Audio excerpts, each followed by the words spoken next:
Nah, apa manfaat? Manfaat sertifikasi ini nih, ada beberapa macam, ini ada 7 ini. Kalau teman-teman di industri itu pasti menggunakan dalam konteks nanti untuk rekrutmen. Jadi dunia itu dunia usaha dan industri.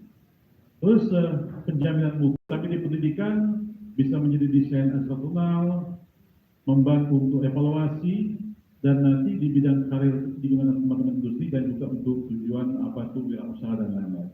Jadi ini yang penting Bapak Ibu sekalian ketika kita tentang sertifikat ini manfaatnya sangat banyak. 7 ini yang kita lakukan sehingga nanti ketika misalnya ada di sekalian selesai di Bumipora, aplikasi bidangnya itu menjadi rekrutmen di perusahaan banyak melakukan namanya saat ini yang melakukan dengan apa itu sertifikat, sampai ijazah.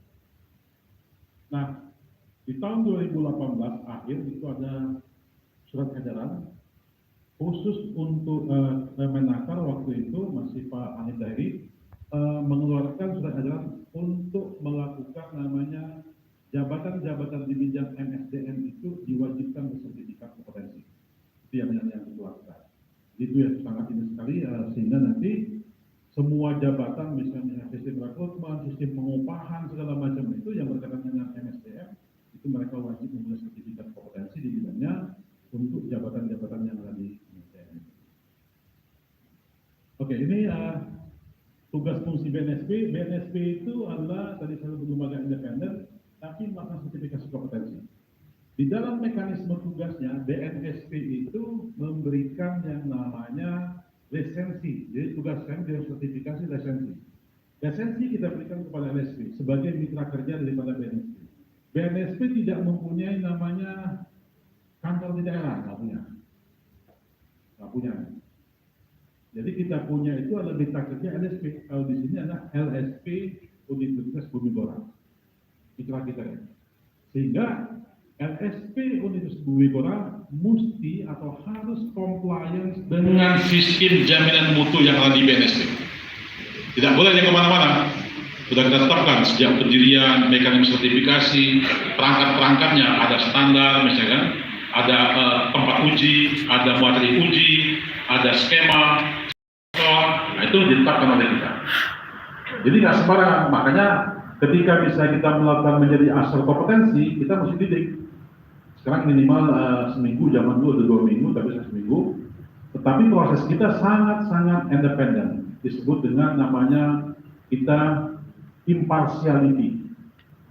Maka dalam sistem kita begitu. Jadi kalau pada waktu dia bisa memberikan materi, dia nggak akan menguji kepada yang itu. Dia memberikan kepada orang lain.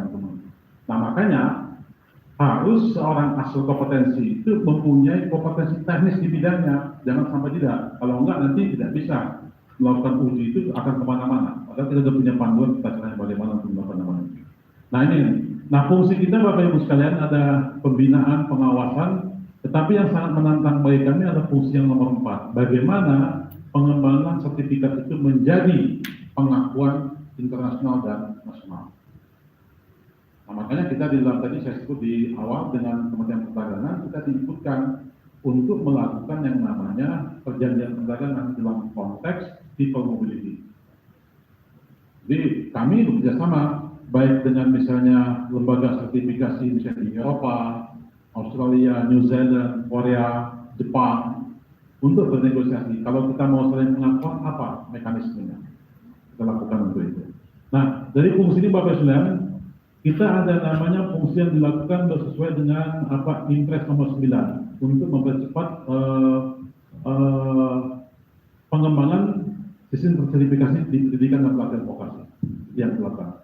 Nah sekarang ada perpres baru kalau teman-teman buka itu di teman-teman di Sivitas Akademika ada perpres nomor 68 2022 itu yang baru dikeluarkan April kemarin dan sekarang fungsi yang namanya standarisasi nanti akan banyak bekerja sama dengan dunia industri Kadin.